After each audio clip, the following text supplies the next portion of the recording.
Hello everyone. Today we are going to talk about modal verbs in English. Can, should, and must. These verbs are very important because we use them to express ability, advice, and obligation. My name is Edi Laura Cubas and these are my time mates Doreli, Alison, and Pedro. Let's start with a definition of modal verbs. Uh, Modal verbs are auxiliary verbs that express the speaker uh, attitude toward an action. They show ability, obligation, advice, or possibility. For example, I can swim, you should study, we must wear a uniform.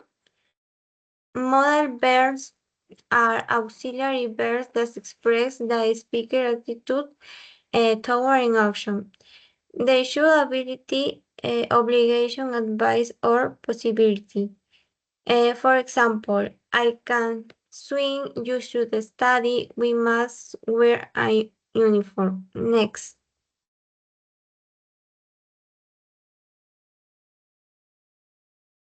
Modal verb 1. Can. Meaning. Used to express ability or possibility. Structure. Subject. Can or base verb. For example, I can play the guitar. She can speak English. Can you help me? Next.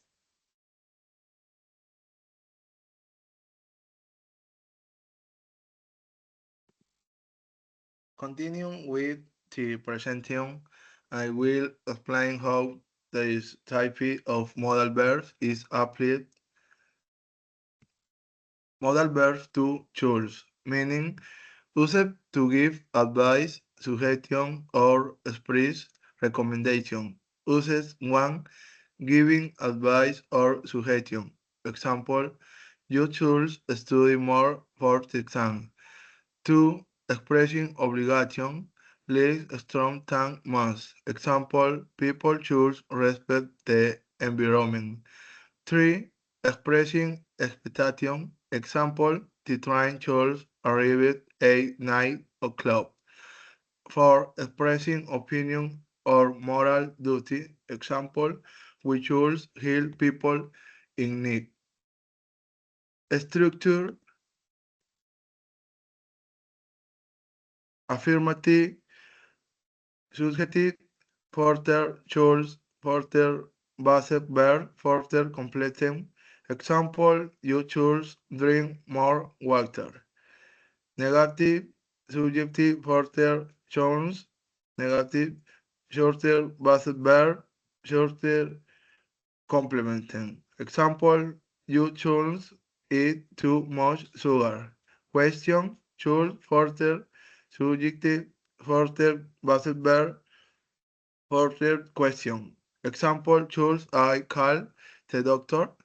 Similar models must for stronger obligation, up to for modal duty or advice. Continue. Modal verbs 3 must, meaning used to express a strong obligation, necessity, or logical conclusion. Uses 1. Expressing a strong obligation or ruler. Example, you must wear a seatbelt while driving. 2. Expressing necessity. Example, I must finish my homework before going out. 3. Giving strong advice or recommendation. Example, you must treat local food. It's amazing. 4. Expressing logical deduction or certainty. Example, you've been working all day, you must be tired. Structure, affirmative, negative, question. Affirmative, subjective, further, must. further base verb further complementing. She must studying for the exam. Negative, subjective, further must not mustn't, further base verb further complementing. Example, you mustn't smoking here. Question, must further subjective, further base verb further question. Example, must were arrived early. Similar models have to for external ruler or requirements. To choose for software obligation or advice. Continue.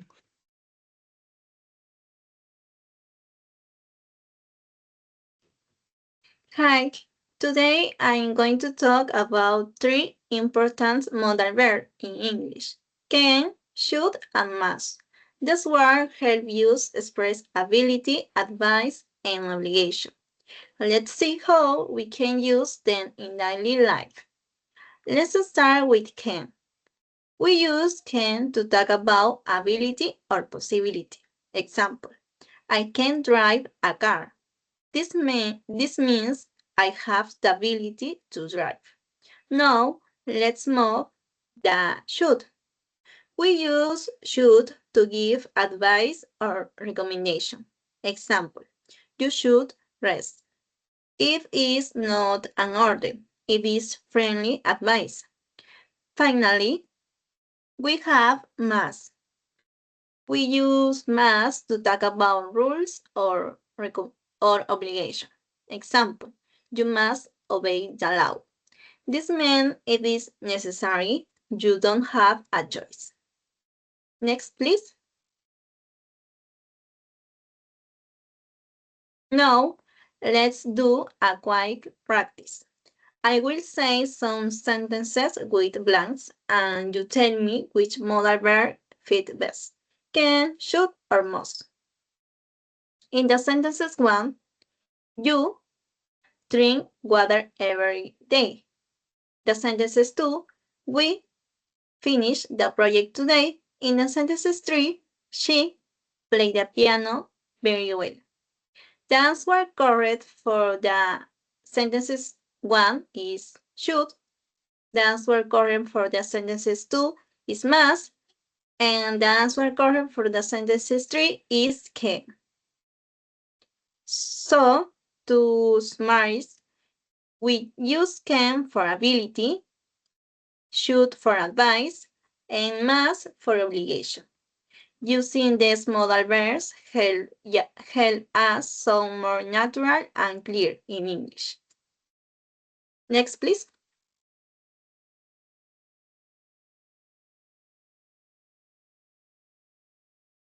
Now I'm going to talk about the real life situations and the conclusion of our topic. Let's start with some real life situations. We use can to express ability or possibility. For example, I can cook very well. This means that I have the ability to cook. Another example could be she can speak three languages. As you can see, can help us describe what someone is able to do.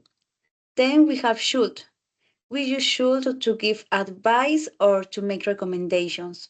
For instance, you should sleep early before your exam. This is not an obligation, but it's something good or advisable to do.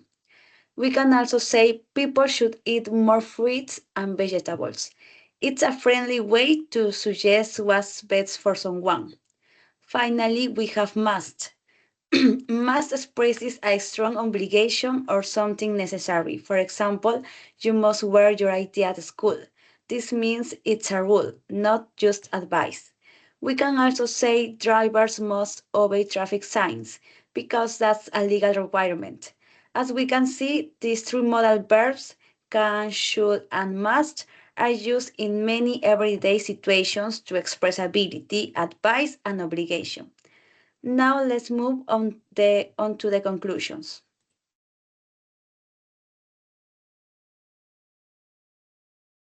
To sum up, can is used for ability or possibility. Should is used for advice or recommendation, and must expresses obligation or necessity. Modal verbs are very useful in English because they help us express our attitudes, responsibilities, and opinions more clearly. We use them all the time at school, at work, or in a daily conversations. For example, when we say I can help you, you should try again, or we must be on time. We're showing different levels of necessity, advice, or ability. So, in conclusion, learning to use modal verbs correctly help us communicate better and sound more natural in English. Thank you for listening.